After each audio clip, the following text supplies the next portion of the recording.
Internet dwellers, and welcome back to Top Shelf Disney Animation Studios Library! Yay! We are back after what feels like ages. Pretty certain it's been almost a month. I am Jeff, one of your two awesome co-hosts, and joining me whistling, as always, the whistler himself, the man of 1,000 voices, TC DeWitt. Hello, Jeff. Hi. I don't know if 1,000 is the right number. I'm pretty how sure. many voices I do. Well, give or take 900? Oh, yeah, I'll go with that. Okay. I'll go with that. I'm okay with that as well then, so yeah. that's good. Yeah. Well, TC, we're back. We are Isn't back. that fantastic. I've returned from my European adventure. You've returned from vacationing up north. Yes. We are refreshed. We have no delay right now. I know, and it's so exciting. We did our normal test right before the episode started, and this is like no delay, first time in ages, so we just immediately got into the episode. Yeah, I'm recording. That's important. That's always key. It did not take us 45 minutes to start the episode. But I'm excited to be back. It was odd realizing that the 2 weeks turned into 3 because I came back last Monday and there was no way I was going to be a functioning human being after the 9-hour flight I took to get back home. And you know what? And with it, so last week Monday was, for those of you who are not listening to this at the time that it came out, last week Monday was Memorial Day weekend here in the States. So like I was still gone kind of on vacation and I wasn't really even in the right frame of mind. Obviously, my vacation wasn't nearly as long and as tiresome as TC's was. and as exciting. As exciting. Let's state that too, because I saw the pictures. It looked exciting. Yeah, and Candace and I tried out live streaming, which Facebook allows. You have the opportunity to stream live to your page. So it was fun to check in with our families like intermittently throughout the trip. So it was a lot of fun. We're still alive. Still alive. Yeah. Still alive. Still here. But see, I'd be worried that if I went to Europe, it would totally be European Vacation, National Lampoon's European Vacation. It wouldn't be Euro Trip. It'd be European Vacation. Yeah, you'll brush your teeth in a chamber pot. Exactly. I would somehow knock down Stonehenge. I would, however, hopefully be Rusty, as in the character Rusty, and end up making out with a very beautiful Swedish girl who decided to. Yeah, that's what my hope would be. You know, I have this. This has nothing to do with Disney, but actually maybe it does in a small part, and we can segue into it because I don't know. We'll find a way. I have this belief that aside from Austin Powers 2, there are no good comedy sequels. Like every movie that is inherently just a comedy, the sequels fall very short by comparison. Right. And for a time I was saying like, oh, National Lampoon's Christmas Vacation is better than Vacation. Turns out that one's the third one. That's the third one, because yeah. European Vacation is the second one, which I haven't seen in years. So I usually make that the two exceptions. The National Lampoon's, the original, we'll call it a trilogy, and Austin Powers 2 in terms of being funnier than the original. Other than that, somebody please tell me if there is any comedy sequel out there that is as good as the original. Yeah. Because I defy you. I say there isn't. You'll usually get like, well, there was a couple good jokes in the second one, but otherwise it was usually a rehash of the first one. Yeah. Absolutely just a rehash, or it's a rehash of the same gags, and just, it's never fun. It's never fun. I just think that there are some movies that just shouldn't get sequels. Right. That's why I appreciate Edgar Wright and his tonal sequels or his spiritual sequels. He doesn't make Shaun of the Dead 2, he makes Hot Fuzz, right? For the Cornetto trilogy, which Jeff has some amazing posters, everybody. If you have not seen these, they're very, very good. Edgar Wright liked him. Yeah, Edgar Wright himself, the man. The man who made them. He liked them, so I'll take that as a win in my life. I have a small chalkboard of wins. It's about 5 right now. It's not a lot, but it's 5. One of my wins is the voice of Yakko Warner liking my sequel prequel song that I used the karaoke track for the Nations of the World from Animaniacs 4. Yes. Getting a like from him, I was like, this is amazing. This is everything I ever hoped for. These are all good likes to have. Yeah. Unfortunately, none of these likes have to do with anything with our film today. But well, I'll segue for you. Some Okay, movies yes. shouldn't have sequels, such as 101 Dalmatians. There's no reason to make a sequel called 102 Dalmatians. No, absolutely not. And I completely forgot because while watching this movie yesterday, I was doing my usual, like I look up notes and kind of just history about it because I like to know in case there's anything cool that I wanted to bring up on the podcast. Yeah. And I remembered the live action movie being made. I could not tell you when it was made as of, when I found it until I'm like, oh, it's like 98 or 96 or something like that. Somewhere in there. Yep. Yeah, but I'm like, oh, okay. Oh, that's right. Yeah, Glenn Close was Cruella. Oh, I do remember that. Hugh Laurie was one of the two bad guys. Wow, I completely forgot that. Yep. And then while looking at that, I'm like, they're 102? I completely just erased there being 102 Dalmatians from my head. I had no memory of that even existing. Disney just has this tradition of just milking the cow, right? Yep. Of just cashing in on name recognition, on making these unnecessary sequels as cash grabs. Yep.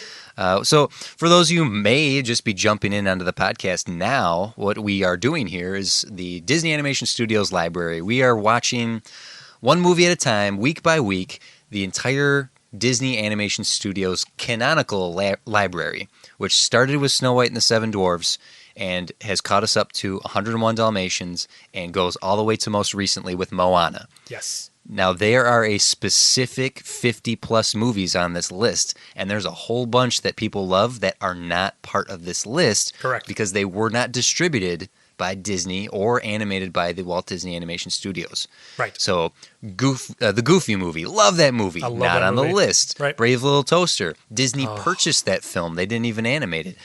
There are so many movies that aren't on this list. None of the straight-to-DVD sequels are on this list. Correct.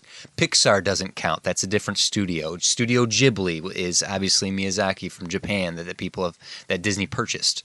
So you are getting just the 55 plus at the time. There'll probably be another one by the time we finish this. Well, if we keep taking months off at a time, it will totally be more out there by the time. No, yeah, and it's so far it's been a blast kind of blowing through these, and I've recently talked to a couple of new people who have started listening to it, who actually listened to the most recent episode. Where I think they started on Lady and the Tramp, I recall, and then went back all the way to the beginning. Oh, thank you. And then listened, but then went backwards. So they were listening in the wrong order, I guess. Spoilers. Spoilers. Especially because we make jokes about stuff that happened in previous episodes. That kind of is a weird Memento-esque approach to our I'm show. glad they're enjoying it if they're willing to go back like that. Oh yes, and they've said that we have become a part of their life. Oh, all right. I'm so happy about that. We do appreciate the listens and the likes and the comments, and we do try to engage in the comments section for the Facebook page as well as Twitter, and we will do 3 or 4 comments, 3 or 4 comments at the end of each episode. And so today, what are we watching, Jeff? Or what did we watch? Well, today we are going to be talking about the 1961 version of 101 Dalmatians. Do you know how many spots that is in this movie? Somebody counted. I thought I read that somebody had actually... I did. I saw 6,469,952 dots. Somebody went through frame by frame and counted. Sometimes drugs are responsible for the most amazing things. Pink Floyd and the Wizard of Oz. Yep. Somebody counting how many spots were in the 101 Dalmatians. Yeah, don't for one second think that was a decision made by someone sober. No, that was either a stoned or drunk individual who went, I wonder how many spots. I'm going to count the spots here. Right out of the gate, I want to say that is a credit to the animators because they had to animate every single frame of this movie with individual spots on every one of these dogs. Yeah. What were they thinking? In an era before computers that would have made that such a simpler task, even if you wanted it to look like a 2D, a flat 2D a drawing, this is stuff that we will hit eventually once we get into like the mid 80s movies and the later when they started using computers to do the vehicles, basically. Right. Yeah. This was the beginning of the Xerox era for Disney, which saved them a hell of a lot of money because Sleeping Beauty, the movie we watched before this, was a huge flop. Yeah. And they needed a win. So part of the win came from the cheaper style of duplication of the frames that they used the Xerox machines for. Which is so crazy to think that like Sleeping Beauty was such a flop. Again, I'm still in this mindset of I can't imagine Disney movies tanking. Right. It is a weird concept to go back. That's one of the fun things of this podcast is we're experiencing the history of animation, the history of the studio of Disney themselves. To think that this movie if this movie hadn't been even remotely successful, they would have shut down. This would have been it. This would have been the last Disney animation film under Walt Disney's reign, right, when he was alive. Because they were at this point they had the parks, they had the park. They at least had Disneyland open by now, and they were doing the TV shows. They'd already gotten into live action movies, so it was one of those where, well, if this flops, yeah, let's just shut everything down and focus on the other things that are more lucrative for the company at this point. We don't need to keep making animated films. We could do other things. Things are better now than they would have been like when they obviously did Snow White and they didn't have that option to. It's just crazy because Disney, I feel probably more for our era, but I think in general they are synonymous with animation. When people see an animated movie, they just assume it's Disney. Yeah. Even to this day, it's like, oh, that's Disney. Like there's a great meme I may have mentioned on the cast before where it's a cinephile, a lover of cinema knows, and it's a list: Disney, Studio Ghibli, Pixar, DreamWorks, Fox, Universal. It's all the animation studios, and then it says everyone else, and it just says Disney. And because I feel like Disney has become such a part of the culture. It is and again, this is where I struggle. You can't imagine a world where Disney does not make animated films.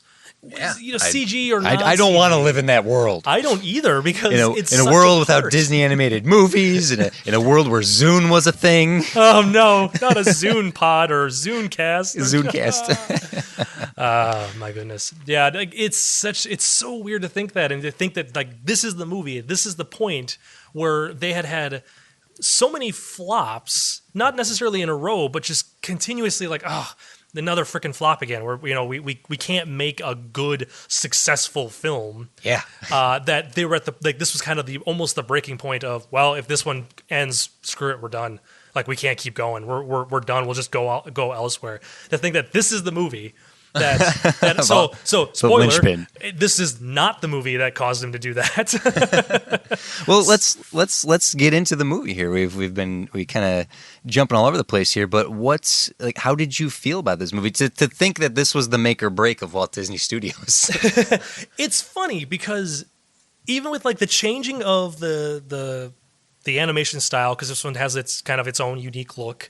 It's sloppier, yeah. It's sloppier. I made a nice note about that for the backgrounds really jumped out at me. Because when you look at Sleeping Beauty, which has its own distinct look as well, I think it was someone in the comments mentioned that it has a very storybook feel to it. Absolutely agree. And we discussed the very angular trees and the much more cut out look that the animation style had. With 101 Dalmatians, we've entered this very sloppy era, and I don't mean that in like an offensive way, because I actually like it. The backgrounds, the color doesn't stay within the lines. It has a much more sloppy look to it. Hand colored, hand drawn, not hand drawn, but hand colored feel to it.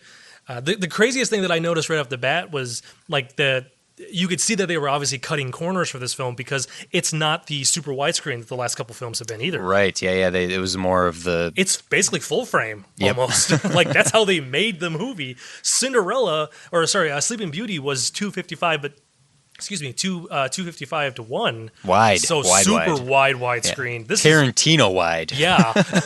This is full frame. It was Academy aspect ratio is technically what it was, but it's full frame. So like already just the technical side of it is completely different, let alone how it looks or how it feels. But all that aside, it was a really good movie. Good. I was curious to see where you're going to fall on this because it's been many years since I've seen it, and in watching it, I found it's got a charm right away from that opening sequence is so Pixar-esque with that jazz number playing. Oh, I made a note of that. I loved that opening. I'm like, this isn't a Disney movie like we've been watching for the last couple of months. This was the best opening of any of these films we've seen yet. I was engaged right away. I loved the pop and jazz and again, it has that. It's such a Pixar feel. It feels very Monsters Inc. Yes. And it's in the animation just jumping all over the place, and it has a character right out of the gate that isn't the storybook pages that we've seen in some of the other features. But it's so charming, and I love that it's not a standard plot, because when you look at Cinderella and Sleeping Beauty and Snow White, they follow a very structured Once Upon a Time plot to it, and what else we had down here? Like Lady and the Tramp. One of the things that really won me over with that is that it's more of a non-traditional plot as well. I think 101 Dalmatians is even more non-traditional. Yeah, because it kind of, and this is what I was trying to like follow, and it threw me for a loop for a minute until I realized I'm like, oh, this still totally works. Like it definitely has sections of the movie, because you have all about Pongo meeting. I'm spacing on the girl dog. Perdita. Yeah. You have Roger and Anita are their pets. That's right, and you have Pongo and Perdita. You have like that section is just their meeting, and then up until them having the Dalmatians, and then and then the Dalmatians get kidnapped, and then it goes away from them for a while. To focus on the other animals out and about and where the Dalmatians are and finding the Dalmatians with not those two characters. I feel like a Disney movie. I mean, you could even argue a Disney movie up until the last 20 years, maybe, or like even a traditional story would have had Pongo be the one going, "I'm going to go find our kids," and him taking off. Yeah, it's by doing that, and something that I'm really tipping my hat to for this script is that it built this world built really, really well by having the midnight bark, the barking chain, like from going from London proper out into the city to all these different types of dogs, all these different characterizations of these pets or of these dogs and their human pets, I guess. It really filled the world out, and it felt for really as simple as this plot is: dog meets dog, boy meets girl, dog has puppies, puppies are kidnapped, save the puppies, the end. Right. Yeah, very basic, very simple plot, but that doesn't hurt it whatsoever because of how they approached it. Yeah, and the characterizations of every speaking part in this movie. Well, you know what? I strike that. I feel like I'll get criticism for saying such, because the puppies themselves, there are limited personalities within the. But man, if someone could come up with 99 personalities for puppies, that'd be amazing. But come on, only 6 of those puppies get names. Right, exactly. But one of them barely says anything. It's just Lucky, because he's got a horseshoe on the back of his body in his spots. Well, I think Lucky's the one that was brought back to life. That's why I would name the dog that nearly died Lucky. Yeah. Oh man, I had no idea that was happening. I did not remember that ever happening in this film. Yeah. And I'm like, oh, they killed one of the dogs. Oh. Already? Wait a minute. Why is this so sad? Like, there's a couple moments where I'm like, okay, it's a movie, but like, first of all, bringing the puppy back to life, I'm like, is that possible? It is possible. It is possible. It's based on an actual moment in the writer of the book's life. And then 15 puppies. Is that really I'm not a dog guy. I never owned a dog. I only have had friends who had dogs. Do dogs really have 15 puppies? Yes. The book that the movie's based on is based on on a pair of Dalmatians who had 15 puppies. It's like wow, it feels so, and that's the thing, is a lot of that stuff feels so magical and kind of over the top and kind of fantastical. There you go. Fantastical. I think I was trying to say fantasyful. Jeff likes to make up words. It's if cool. you've It's listened cool. to 17 episodes, you know this. Twitterpate. Twitterpate is a great word that we didn't make up. I'm really sad about that. But no, like a lot of those elements too, they feel so kind of just over the top and ridiculous.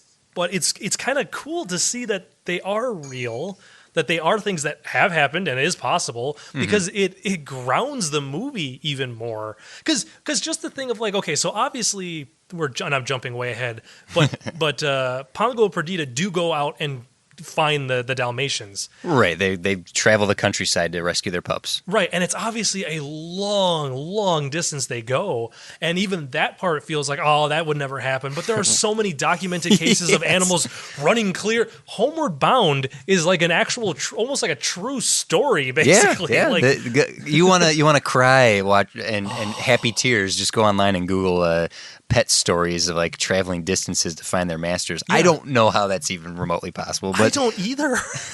It boggles my mind. It's like this dog ran across 3 states and found his master like, within a month. Like, how do they know where to go? I don't know. It's those. They have the barking chain. Because honestly, TC, if I was separated from my, like a lover or something like that, and I was like 4 states away and I had no idea where they were at, that's it. I'm done. I have no clue how to find them. If she's not posting on Twitter where she is, you'll never find her. I'm never going to find her. I am less than a dog at this point, is what I'm saying. Well, you know what?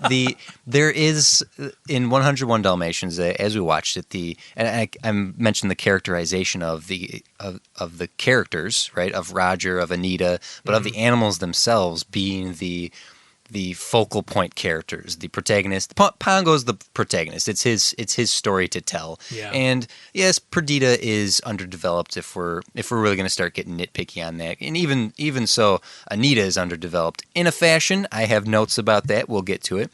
But by making them the central characters, different than Lady and the Tramp, because Lady and the Tramp, the humans are practically non-characters. Roger, right. Anita, Cruella, Horace, and Jasper are all people, and the other dog owners you see, they are realized people, but there is power in the characterization of Pongo and the other animals. I mean, hell, Disney went so far as casting actors and actresses with deeper timbres in their voices to voice the animals, to subconsciously show how much more power they have in the story than the humans who have lower register voices. That's amazing. Like the fact that Pongo right off the bat calls Roger his pet. His pet, yeah. Like Roger's his pet. Like, oh, I gotta find a lover for my pet. Like, well, let's be honest. If anyone has a pet, we feed them, we bend over backwards to give them all the amenities they need, and what do they give us other than their affections? We're not the masters. Exactly. They're the masters.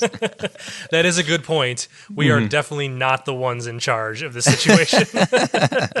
Because we're the ones that be like, I have to go home to take care of my animal. It's like, yeah, I can't go out of town. I have 3 cats. What am I going to do with them? Will you watch my cats? I can't leave him to be on his own. How cruel would that be? And sure, the dogs are anthropomorphic, but they feel so dog-like. All the animals, well, the dogs specifically, this is a dogs movie. Mm-hmm.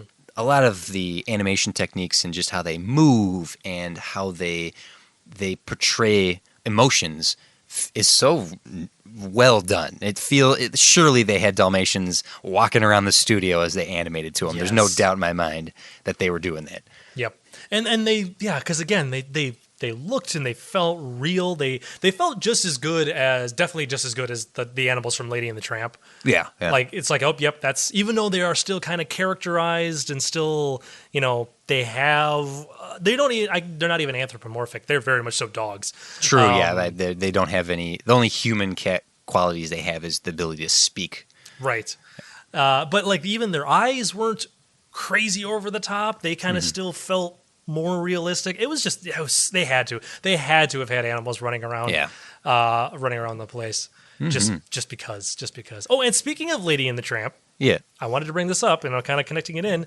Did you see their cameo in the movie? I saw Jacques. I saw the dog pound dog. So there's the big bulldog who had the sloppy voice, and then he's a tramp. I saw Trixie. I saw her in there. Yep. I didn't see Lady and Tramp. I might have blinked and I missed it. It was. I thought I saw it. I paused it. I rewound it, and I watched it again. She's on frame for I swear maybe a second.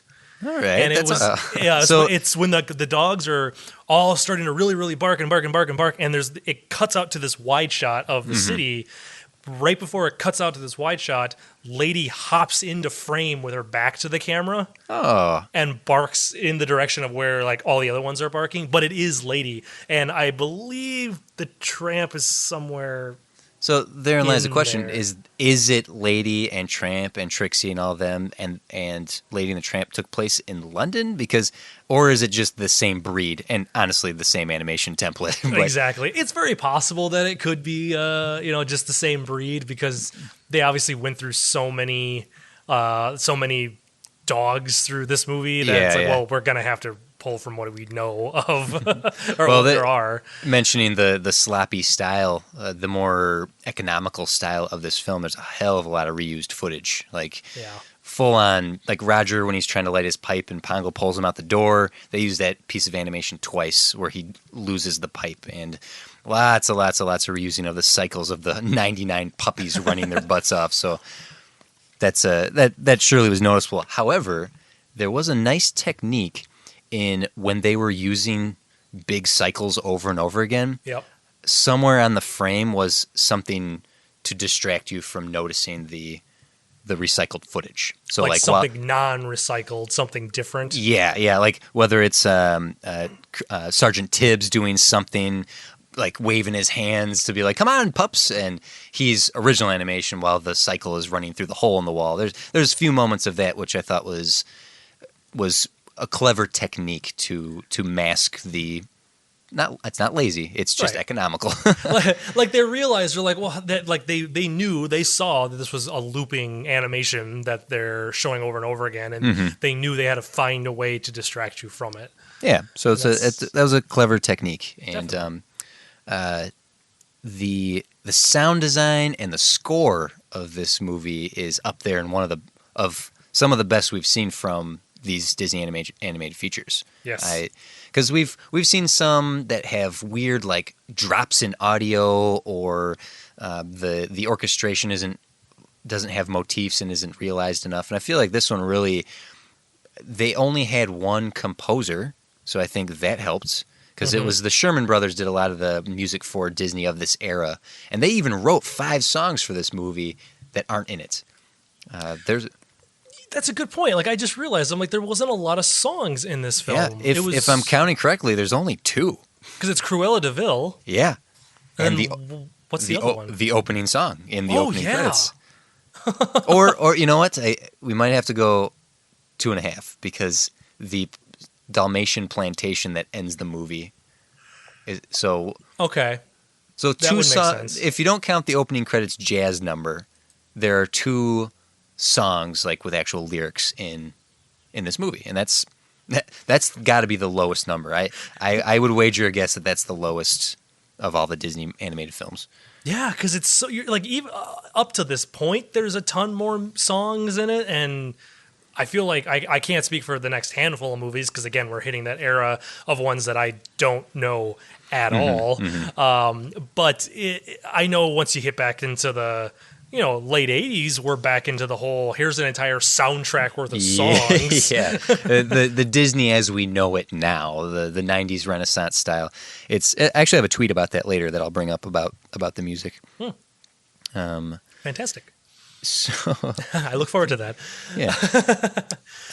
Let's see what else. What other notes do you have there, Jeff? So, I want to kind of briefly talk, because we always talk about the bad guy in the film. One of the classic of classics. Please continue. And Cruella is such a fascinating. She's a fascinating bad guy, I should say, because she's not entirely like the bad guys we've had in the past, but at the same time has a lot of the similarities. Yeah, to them, my mom always says Cruella de Vil's the worst Disney villain of all time because she was willing to skin puppies for a coat. Right. Yeah, like it's not about like ruling a kingdom or she's prettier than I am, get rid of her. I guess that's technically like the same film.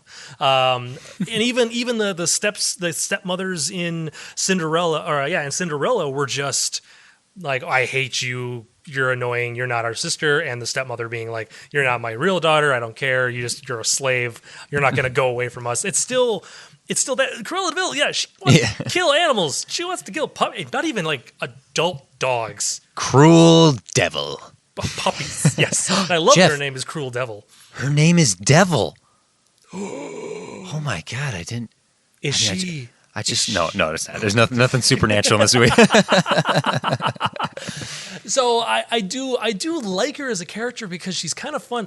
What's nice about her is that she's not in giant chunks of this movie. No, sure. She comes in like a hurricane. She is the reason the plot unfolds of this film, but and then she kind of goes away. She's very much the reason this movie is as memorable as it is. As much as we were just praising the characterization of the dogs and the animation, the score, whatever little details we've said, the real reason 101 Dalmatians is what it is because of Cruella de Vil. Yep. It's because she's such a memorable character, and I was trying to figure out why.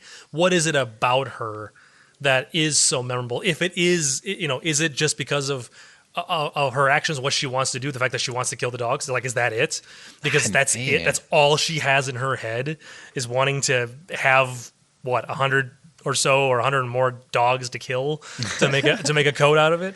Jeez, like coats. Plural. She had coats. Plans. Yeah, that's right. It's funny. I wrote this down of how memorable a villain she is, but I didn't really think about why. Right? She's just the voice acting, the design on her. She's hideous. Like, oh, by the way, is she the descendant of Yzma from Emperor's New Groove? Yeah, because they have a very similar look to each other. Because it's like she's got like the same like bone and body structure. She's kind of thin and gangly, and her face and it was funny. I did make one note. Somebody made a comment in the film that Cruella was Anita's schoolmate. Yes, they were classmates. Anita said it, that they were classmates when growing up. They're the same age? Yeah. Because Cruella looks like she's at least 25 years older than Anita. She's a heavy smoker, man. And that's what smoking does to you, kids. Yeah. Lesson right there. Yep. That is our PSA for the day. Don't smoke too much. You'll look, or at all. Don't smoke at all. You're going to look like Cruella de Vil. You're gonna want to skin puppies. Yeah, don't do that. Come on now. Though something I found very interesting. So I briefly touched upon and about they for the animation real quick, and there's a connection. Trust me. Okay. The animation. So what they started doing around this era or a little before that was that whenever there'd be a vehicle on screen, in order to get like the perspectives correct, they would actually film. They would film footage of a vehicle driving, and then they would basically rotoscope it. Oh, okay. So draw and animate directly over the film footage. Exactly. Gotcha. So that way it maintained its perspectives correctly. And they do that a lot in this movie, and that's something that they will continue to do, like I said earlier, until I think it's the late 80s, early 90s, maybe it's the early to mid 90s, when they started using CG to do some of those things that couldn't be done by hand. It was when she crashed underneath the bridge and she's getting out of the snow. That definitely jumped out as like, it's not drawn. That's not drawn. Not drawn freehand, at least. But one of the other things that Disney has been doing, I mean, even way back into Snow White, was that they would always film actors as reference models for the way that the character's supposed to move. Obviously, like a lot of the dancing stuff. Oh, and, certainly, yeah. We discussed about. But they did for this movie, the actress they had hired to do Cruella de Vil, I kind of geeked out a little bit about, because it was Mary Wicks. Okay, not familiar.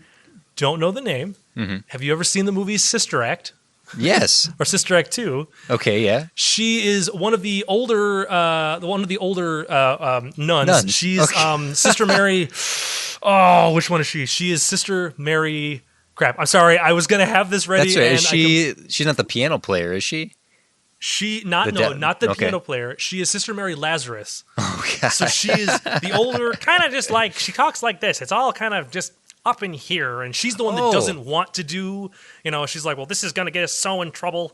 Is she the tough one? Like The little more tougher one, not the Yeah. because if you look at the main sisters from Sister Act, it's obviously Whoopi Goldberg, Yeah. and then it's the quiet little young meek one, Yeah, who has It's a great the, voice, yeah. the larger lady, who I can't remember her name. it's Luann from King of the Hill. Okay. Yes, and then it's the older Not lady Maggie- who's not Maggie Smith, Not Maggie Smith, the other. Right. I know exactly who you mean then. Oh, but it's man. the other one. That's her, and she's been acting. I mean, she's been acting since the 1930s. She was in an Abbott and Costello movie. Oh my gosh! And she really was young. she was the body Cruella reference for de Vil. Cruella de Vil. That's amazing.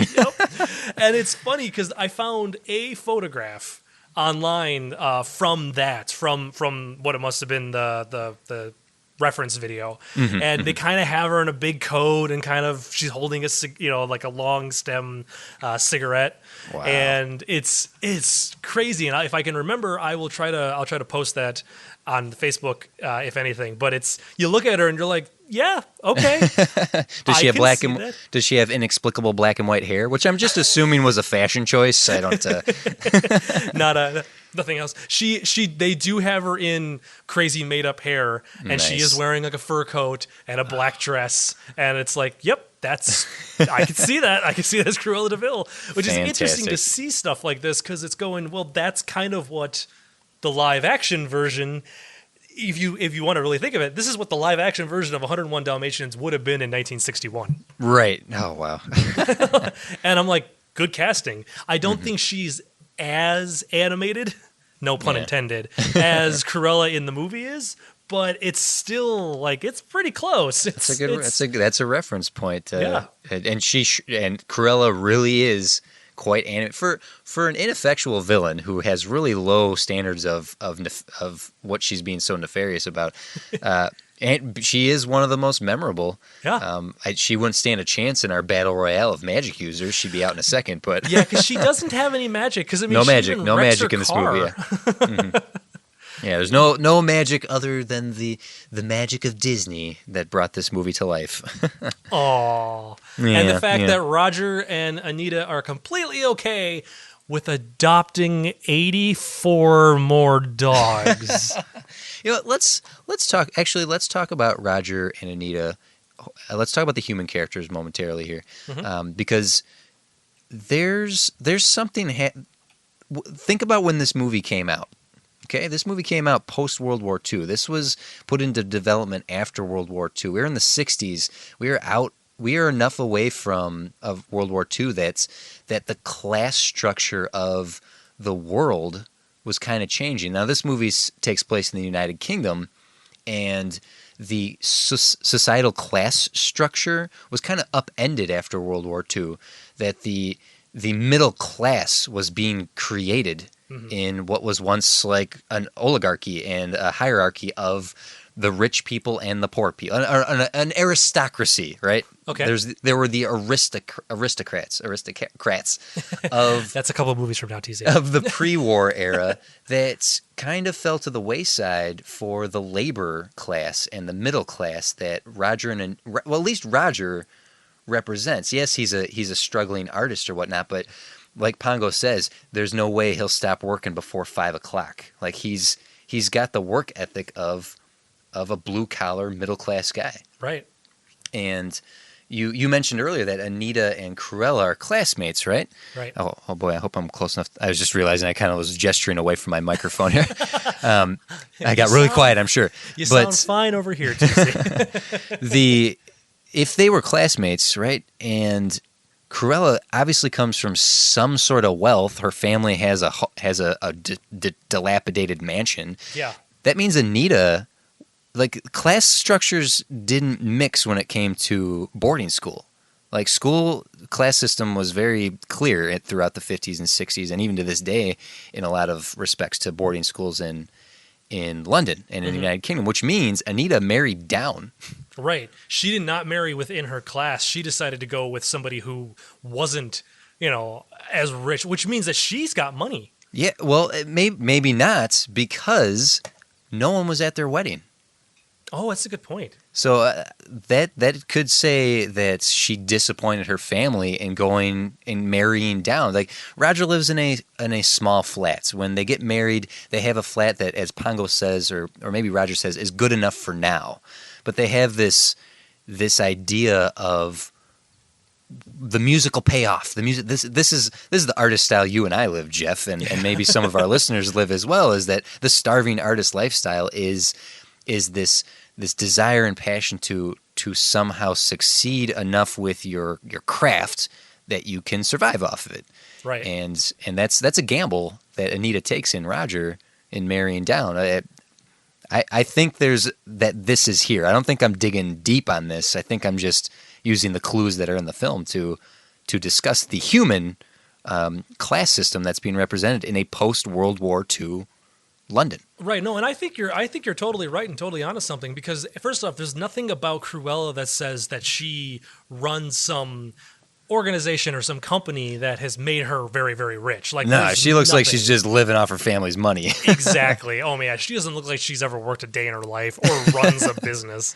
Right. So that's a very good point, that she comes from money. Anita has to come from money, and that just puts like a really kind of a sad twist on Anita. Well, and obviously it's for the better. Anita's happy, but kind of like a little bit of a sad twist on her backstory. The fact that, she found a guy that she loved and wanted to be with him. Her parents didn't approve, and it's like, well, all right, well, forget you then. I'm still going to go be with the person I want to live with and love, and fine. We'll live in a crappy little hole as far as we're concerned and have 100 dogs.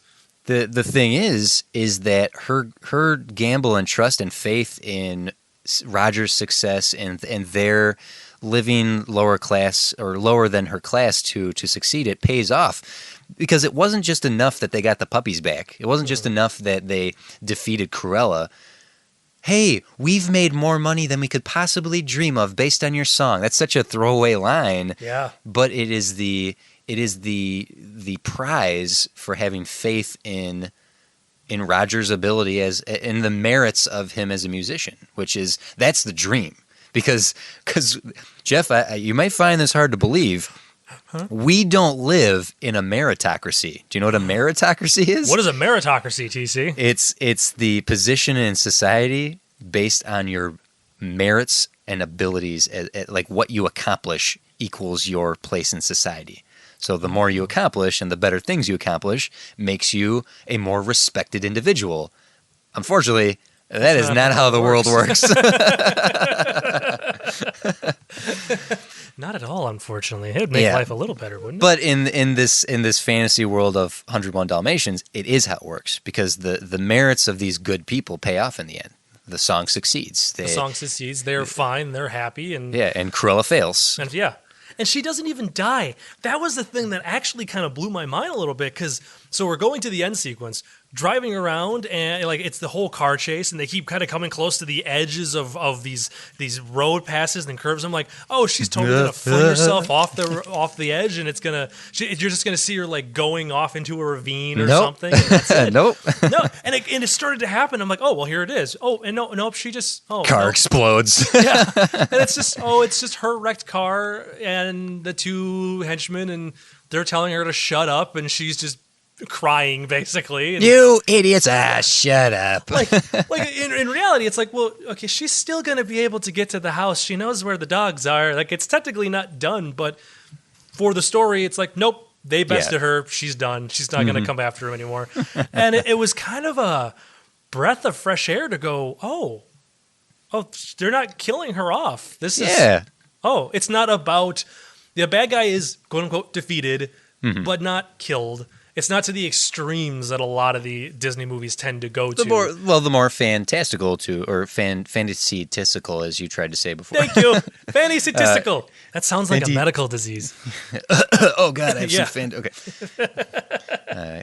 You're right. It's as much as this is about talking dogs going on their little adventure and 100 puppies or 99 puppies, it does ground itself into a little more of a reality.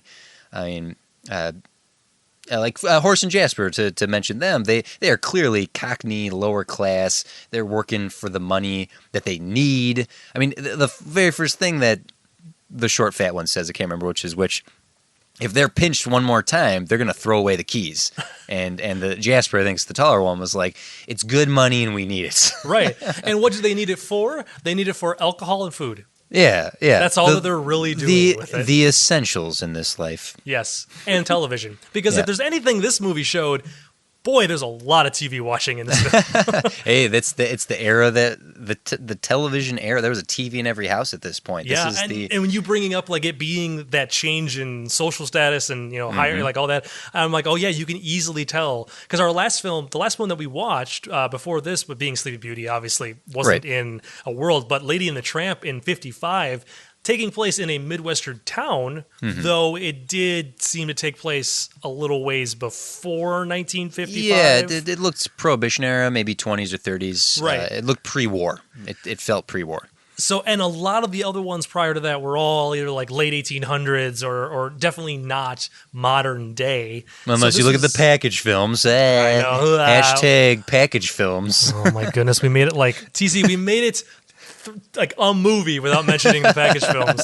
Granted, it was me normally that brings it up, so I'm glad you brought it up for a change. But it was so weird. I didn't realize that there wasn't televisions in any of these movies until this one, until seeing it. Yeah. And seeing how often they watched television that I went, oh yeah. That's how you entertain the kids, is you just stick them in front of the TV. Right? Yeah. You stick them in front of a TV, you make them watch a Lassie ripoff and or a What's My Line ripoff. Right. Which no one today is going to get. Speaking of the class system, though, I think it's worth mentioning that that's just the humans, because the dogs don't have any sort of class system. Right.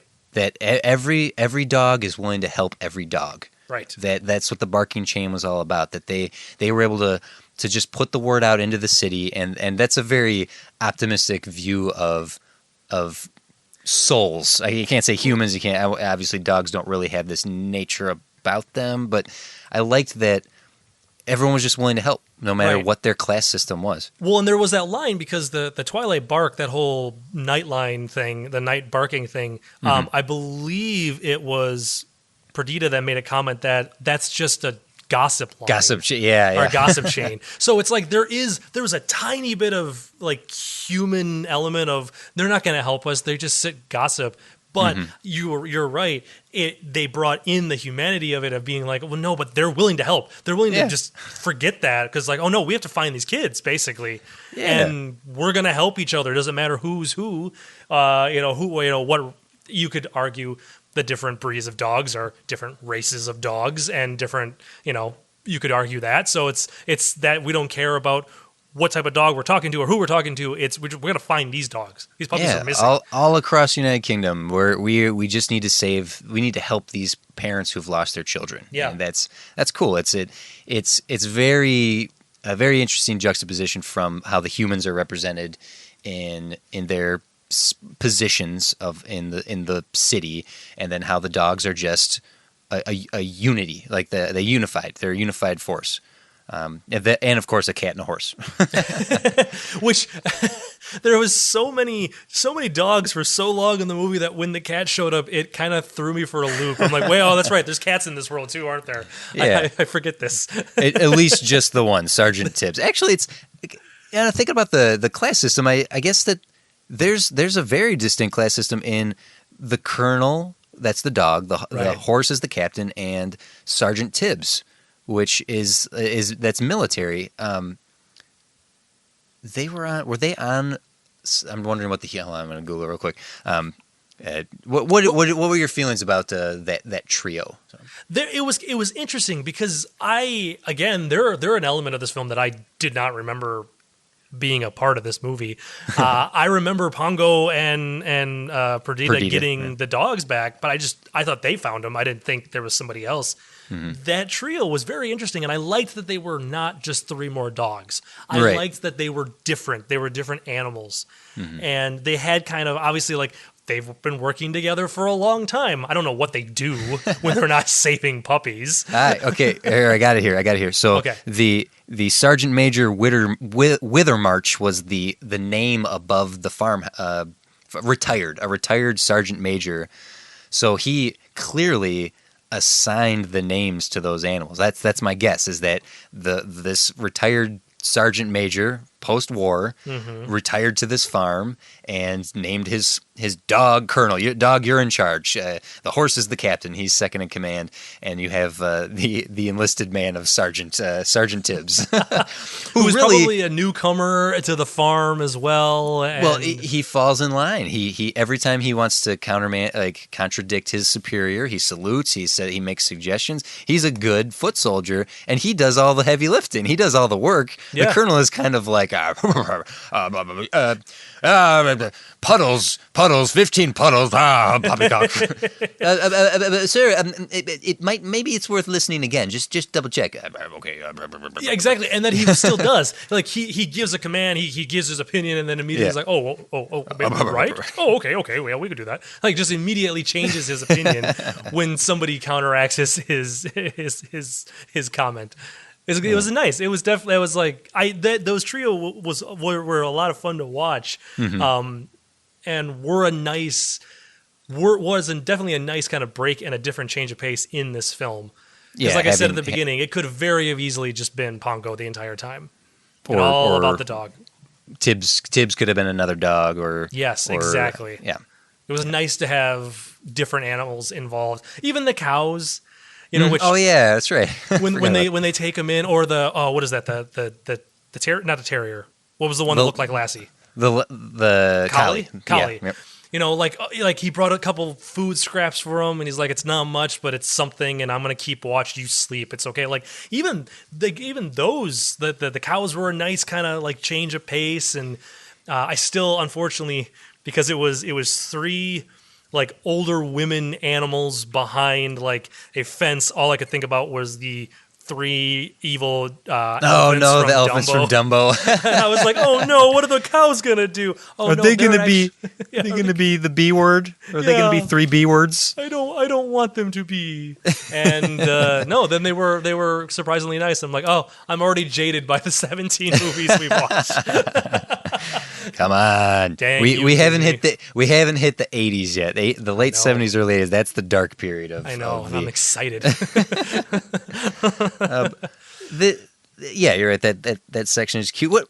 How do you feel in terms of we often talk about, should kids watch this? Is this a movie good for kids? Like, what's your stance on that? So how do you feel about this for kids? Honestly, there's absolutely nothing in this that kids shouldn't see or would be scared of. I think it's kind of a fun movie because it's a bunch of puppies, and it's about, there's a lot of funny moments to it. It has a really nice happy ending. As we said, while there are humans involved in the movie, they are a little more fleshed out than Lady and the Tramp.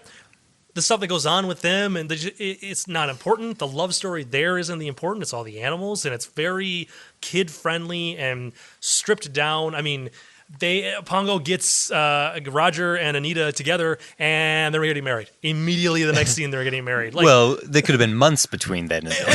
Exactly. But they didn't bother wasting that time. It was just, no, guess what? They like each other. And it's a very simple to understand, kid-friendly love story. About finding somebody to be with, falling in love, having kids, and wanting to protect the kids. That's the story. It's a really simple, straightforward. You don't even have to explain. The only thing you might have to explain is what Cruella wants to do with the Dalmatians. Right, but even I can remember seeing this as a little kid and not even questioning it. It was just, she kidnapped the puppies. It didn't process that she wanted to make coats out of them. Right. At least until I was a little bit older, and even then it was like I already knew she was a bad guy anyway. Yeah. I don't think that this is the funniest movie, and I do think there are a couple moments that might lull just a little bit for kids tonally, but the dogs are on screen 99% of the time, and they're so interesting to look at. I feel like you really could hold a kid's attention with this. Right. I would say this. This kind of actually threw me for a loop. This is one of the longer films we've watched so far. Oh yeah, I guess I didn't. Not the longest. It didn't. it clips along pretty nicely. I don't think there was ever a moment where I was kind of looking at my watch, or when I take notes, I try to not to look down too much, and this held my attention rather thoroughly. How about yourself? Yeah, it kind of did the same for me. I stopped taking notes after a while because I was just kind of watching the movie, and That's a good sign. That's a good sign, yep, because I'm just not bored looking for information online. Yeah, I don't know if there's necessarily a lesson to be learned here, because we've asked that of some of these movies, and I think the fairy tales allow for more morality tales. So I don't feel like there is a lesson to be had here, unless, of course, you want to look at the unity of all the dogs, to just be like, hey, little guy, hey, like telling a kid, look, these people need help, and people were willing to help them. That's important. Right. Having empathy. I think that maybe there's that there. Maybe you could kind of attempt to have a conversation about that with a younger kid, to talk about the empathy that all the dogs showed for these parents missing their kids. But besides that, I mean, it's not, and yeah, I do agree, and I will kind of refrain a little bit. I'd said there was a lot of jokes. There's not a lot of jokes. I wasn't laughing my butt off the entire time. Right. But it's not dour. Exactly. It's probably one of the more upbeat of these films we've also watched as well, considering a bunch of dogs get kidnapped. Yeah. But there are some. I laughed out loud a couple times. There's one in particular. It's when the barking chain begins, and there's that Great Dane, and the little like furry dog comes out. It's like, what is it? What is it? Tell me.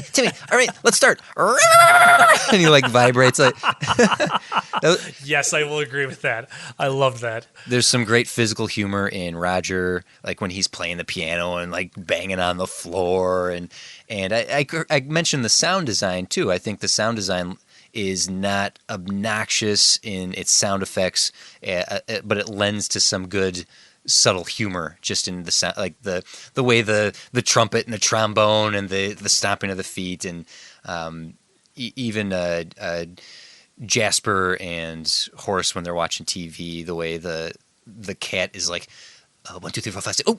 1, 2, 6, 7, 7. Trying to count up all the dogs to make sure there's 15 of them. Yes. Yeah, there's a lot of. It's very, very clever. I think that's what it is. It's not like a raucous laughing comedy, but it's got a lot of wit to it. Yep. And I enjoyed it. Yeah, and with saying that, TC. Yeah. I had to beat you to the punch. No, go ahead. Out of the last handful of movies we've watched, where would you put it on your list? This is a tough one. Again, if this is the first time you're listening, or if you're unfamiliar with what we're doing here, we are watching these movies in order, but we're grouping them in 10. So the first 10 we watched, we ranked them 1 through 10. When we started again with 11 through, now we're on 17. Yes, we have a rank of 7. And that's why I wanted to ask you first, because I typically I try to decide whereabouts I'm going to put it. I have a conversation with you that helps me kind of solidify my feelings about it, and then I determine as I'm. Do you want me to go first? Well, do you know where you're going to put it? I know where I'm going to put it. Okay, then please go first, because I'm teetering right now. I want to hear yours, and then I might piggyback on you. Because for those of you, again, who may not know, we do this often. Yeah. Generally, where I want to put the movie before the podcast start changes by the time we've reached this spot in the episode, because TC makes really good points. Or as we talk about it, I'm like, oh, actually, I didn't realize it. Oh, I should have changed that. So where I am going to put this, it was a little tough to think about it, and actually it stayed. I've been at the same number since the get-go of this episode. I'm putting it at number 3. Number 3, so underneath Cinderella and Lady and the Tramp. Exactly. I'm going to put it behind Lady and the Tramp, and here's the reason why. It's in my head, it is more enjoyable than Peter Pan. Mm-hmm.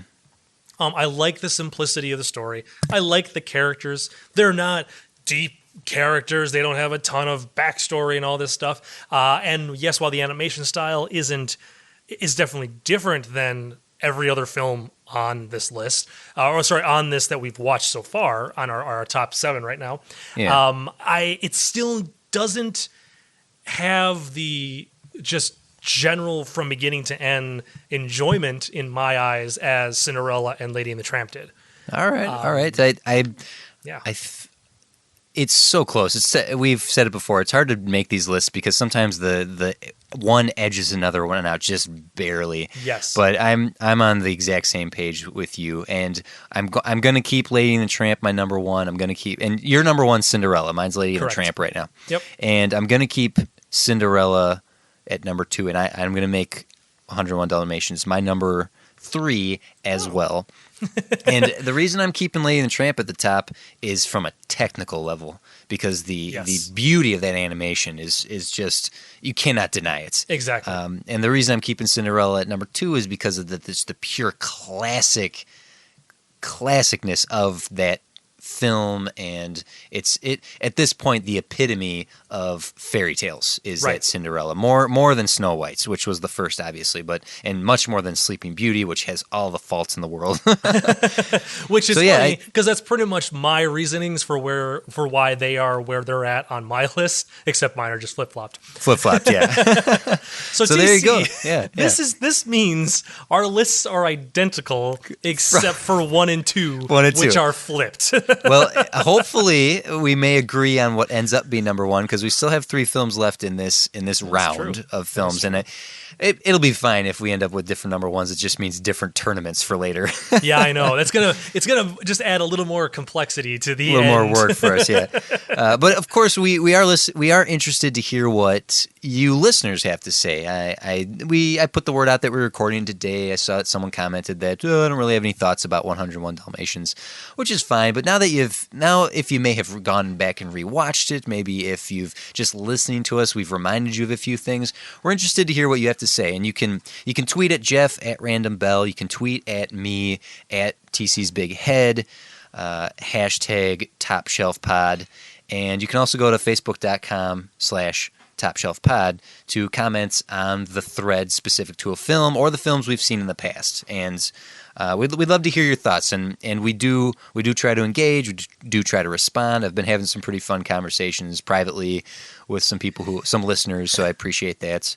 And Jeff, you say everything so well. It's so hard to piggyback off of any of that stuff. So well, then I'll ask you: do you have any tropes for this episode? So I had a hard time putting any together that just didn't seem to fit anything that's happened and come before it. Like I said, I got really excited when I thought Cruella was going over the edge of the mountain to die, because I'm like, oh, at least I couldn't fall to her death. Fall to death. But it was like, oh no, not at all. Actually, yeah. I personally did not come across any. I couldn't think of any, because we had a horse in the movie, but it wasn't the horse of our prince. It wasn't like the anthropomorphic side character. We have talking animals, but it's hard. It's not the same as like the animals of a princess or something that's following after him. So I could not come up with any. Were you able to find some while watching? I mentioned it earlier. It's the recycling of footage. This is it's very economical. People criticize this sometimes. It's such a weird non-filmmaker opinion to be like, oh, how dare they reuse that? Oh, how lazy are they? Like, come on, movies are freaking expensive. Yeah. I remember they reuse live action footage all the time. Yes, yeah. Years ago, Michael Bay reused some footage from The Island for a Transformers film, and I remember people being ticked off about it, and all I could think was that's just smart. That's good filmmaking. That's clever use of what you have. It's I don't have to I don't have to go out and film that same. It's the same stuff. Going to be the same stuff anyways, and we'll save a bunch of money on it. So sometimes it's a battle with a studio. The studio just won't. No, your budget is cut off. You have hit your budget. You don't get to blow up another Klingon bird of prey. Use the one from last one, Wrath of Khan. Yeah, I knew where you were going with that reference. TC. Yeah. So the recycling of the footage, and also for a Disney first, it would be the use of the Xerox machine to create the cells to get this movie done on a bit more of a tight budget than what it had previously. So I do want to bring in one extra thing, since this part of the show has kind of stretched and became more, because originally it was just the whole Disney theories, and that's kind of stretched into Disney theories and tropes. And that's stretched into Disney theories, tropes, and firsts. Hidden Mickeys. Might be kind of fun to do on occasion if I don't have anything else, because I had no theories, no tropes, no firsts. I had nothing for this particular movie. The one hidden Mickey that I noticed was right off the bat, right during the opening credits, before the actual title shows up. There's 3 ink splotches in the background, very large ink splotches in the background that form Mickey's outline. The Mickey head. Okay. Yep. Cool. So I was like, oh, that's kind of cool. I'm not going to do those for every episode. That's only if it's like, guys, I got nothing. I got nothing else to talk about during this part. Here's a hidden Mickey, okay? I suppose my deconstruction of the class system might be a theory. Like I suppose you could call that a fan theory. That I feel like this movie is saying something about the aristocracy versus meritocracy. Big words. Oh man, TC, those words are far too large. Sorry for me. Sorry. Yeah. I am not. I'm not. And I guess, okay, so technically, I guess if you want to do a theory, you argue that Lady and the Tramp and this all take place at the same time. Same universe, yeah, okay. Even though it is 2 different continents, because Lady and the Tramp was supposed to take place in a Midwestern town. Yeah, it felt very, if not Midwestern, New England.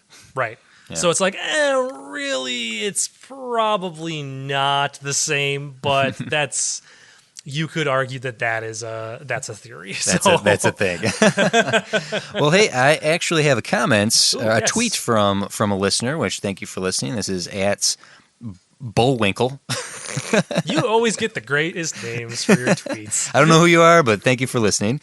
And actually, this kind of goes, there was a comment made on the Facebook page I want to address, but what is your favorite song so far from the library we've watched? So we've watched 17 films, and we mentioned earlier there's only 2 songs in 101 Dalmatians.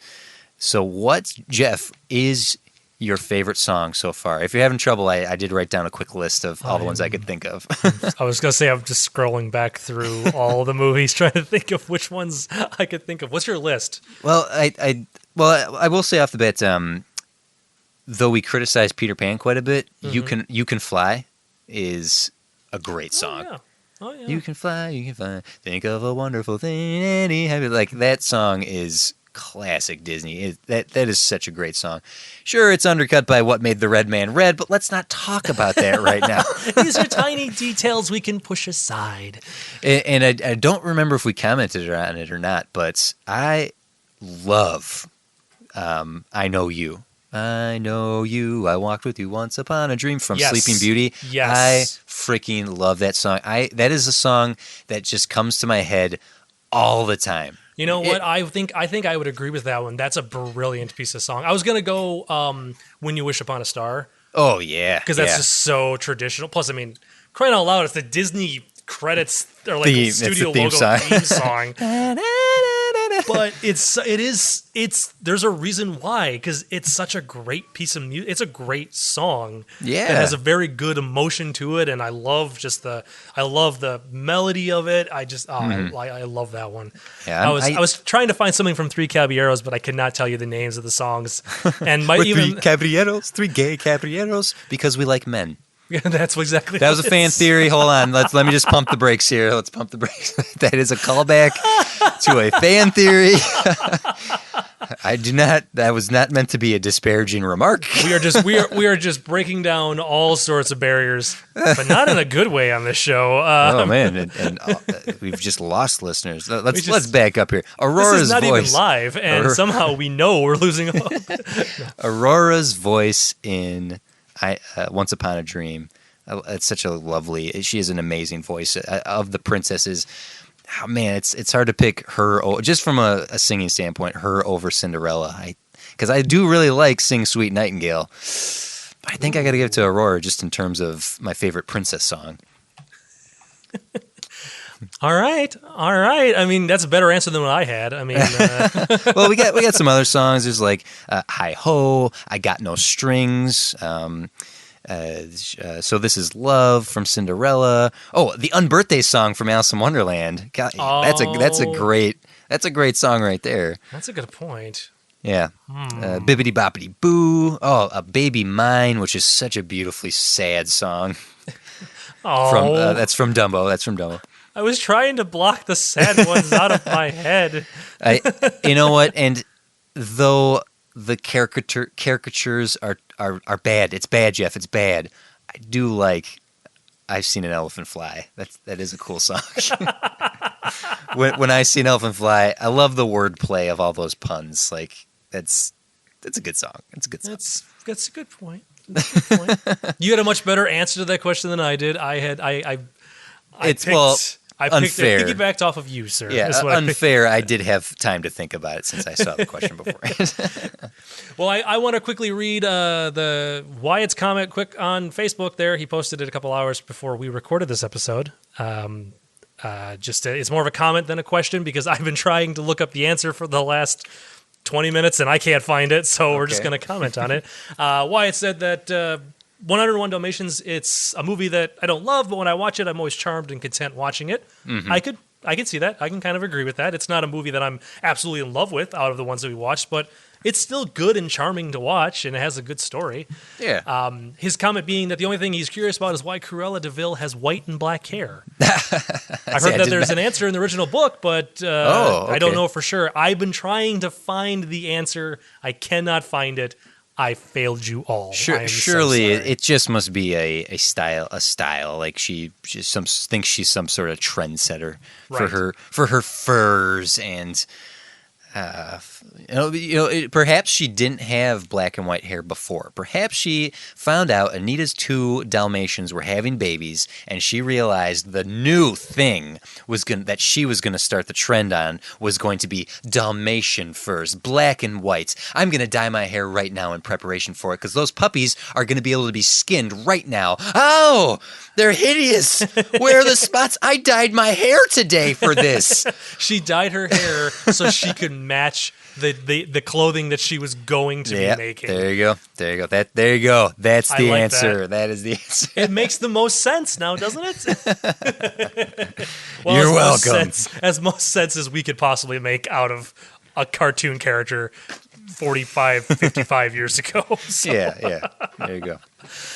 Well, TC, was there anything else regarding 101 Dalmatians or any other comments this week before we start wrapping up the show? No, I think that does it. I'm happy to be back. I was worried that by taking a break, we were going to have a hard time kind of getting back into the groove. But I like to think that the gods in charge of the podcasting were being a little kind to us today by allowing our audio not to be delayed. Yeah. Or it's just working the entire time and being like, no, you guys had a break. Let's make this easy. Now, next week, on the other hand, it's just going to suck.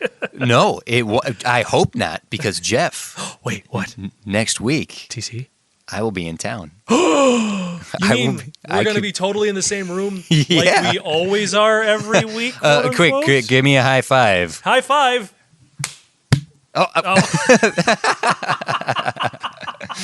Yeah, I will be traveling next weekend. I'm leaving tomorrow, as a matter of fact. Fantastic. And I will be in town. So if you're up for it, I could come and we could actually record live. It's going to change our dynamic so much because we'll be able to look each other in the eye. I may have to record in the other room. Just so we can keep up this quality of the episode. Being like, well, TC's currently in my bedroom. Meanwhile, I'm in my living room recording, and TC, I can hear you. I can hear you, TC. Well, that'll be exciting. I am excited. I am also excited because I could potentially watch the movie with you before we record. And what are we watching next week? Next week, we are watching the 1963 animated film, The Sword in the Stone. Yes, I am going in with preconceived notions. I love this movie. And I don't think you've seen it. I've never seen this movie. Oh man, I am. It's Excalibur, right? Isn't that? Is it Excalibur it's Arthur? the Once and Future King. It's the C.S. Lewis. No, that's not it. Who's the writer of it? T.H. White. I knew it was a letter name. It is letter name. It's the King Arthur story. It's Sword in the right. Stone. Yeah. So That's right. I'm very excited for this one because I'm never seen excited it. for you. I'm excited for you because it's been a while since I've seen it. I have very fond memories of it, and I'm interested to see what my feelings are about it now. But I'm more interested to hear what you have to say about it. Well, I'm very excited to watch it next week. I'm extra excited if we can watch it together. That'll be fantastic. And then record together, which would be even better. So, yeah, everybody, I guess if there's nothing else, TC, you already said where people can find us, correctly? Yes, so you can on the Twitters, you can Twitter pate at Jeff at Random Bell. You can Twitter pate at me at TC's Big Head. Put the hashtag Top Shelf Pod for any tweets you send at us, or even at Lindsay and Colin for their show, because they are still watching the Oscar films. Yes, they are. So we can find the comments. If you And I'm glad everybody was because they definitely wanted to make sure that while we were off, that they were constantly doing episodes so that we kept everybody listening to something for the last couple of weeks. And I know they're having fun, and definitely keep listening to them as well. So thank you everyone for your comments, for listening, and for just being along on this fun ride for us. So because it's super fun. You can subscribe on iTunes, Google Play. Stitcher. I don't know. Stitcher, thank you. Yes. That's the one no one really knows about, and I just keep posting. I'm like, no, guys, Stitcher, we're on that one too. It's a thing. It's a thing. Trust me, I'm going to make it a thing. Yeah. Or if you're listening to this at www.ghosthat.net, check out all the cool content that is available on there. And that's about does it. Fantastic. Jeff. Well, we did it, Jeff. We did it, TC, after a while. This is so exciting. I love it. Awesome. So glad to be back. All right. Well, then until next week, TC, what's our sign off? This is a sign off. Fantastic. Everybody have a great week. We'll see you guys next time. Cruella de Vil. Yeah. So she's the sexiest. No, actually, no. I'm jokingly saying Cruella, but actually, Anita is very cute. She is cute. Anita is if I were animated or she were real, she'd be out of my league.